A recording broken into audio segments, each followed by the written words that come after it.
সুপ্রিয় দর্শক, আশা করি আপনারা সবাই ভালো আছেন এবং সুস্থ আছেন। ইয়োর্স এডুকেশন ইজ আওয়ার অ্যাচিভমেন্টে আপনাদের প্রত্যেককে স্বাগত জানাই।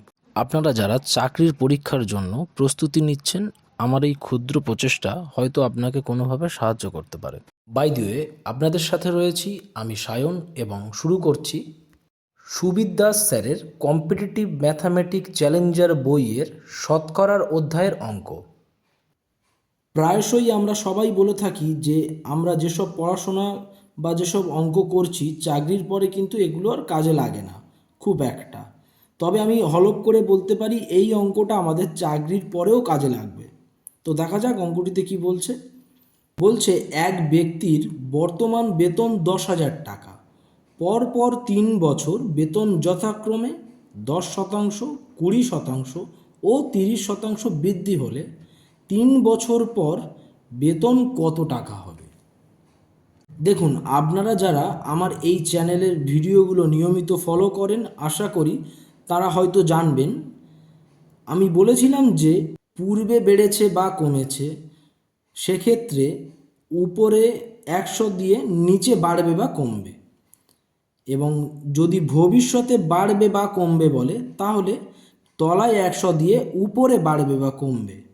সূত্রটা আমি তাও দিয়ে দিলাম, একবার দেখে নেবেন। এখন আমরা সূত্র অনুযায়ী ভ্যালুগুলো বসিয়ে নেব। তাহলে আমাদের বেতন কত বলছে 10,000 গুণিতক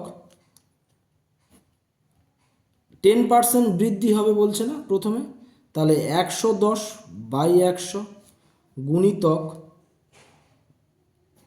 120/100 গুণিতক 130/100।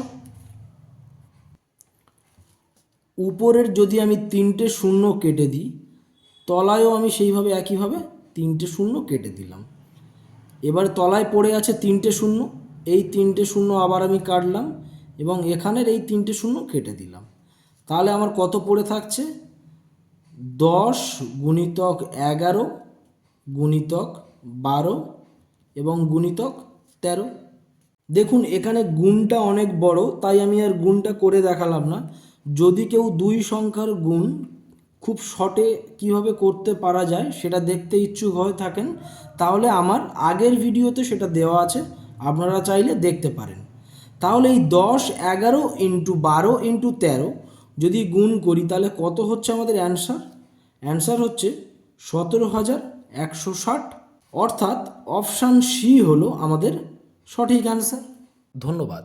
যদি আমার দেওয়া এই ভিডিও আপনাদের একটু হলেও ভালো লেগে থাকে কিংবা কোনো উপকারে আসে তো একটা লাইক দিয়ে সাবস্ক্রাইব করবেন, এবং ভিডিও চলাকালীন যদি কোনো ভুল ত্রুটি হয়ে থাকে এবং আপনাদের যদি কোনো সাজেশান দেওয়ার থাকে তো কমেন্টে জানাতে ভুলবেন না।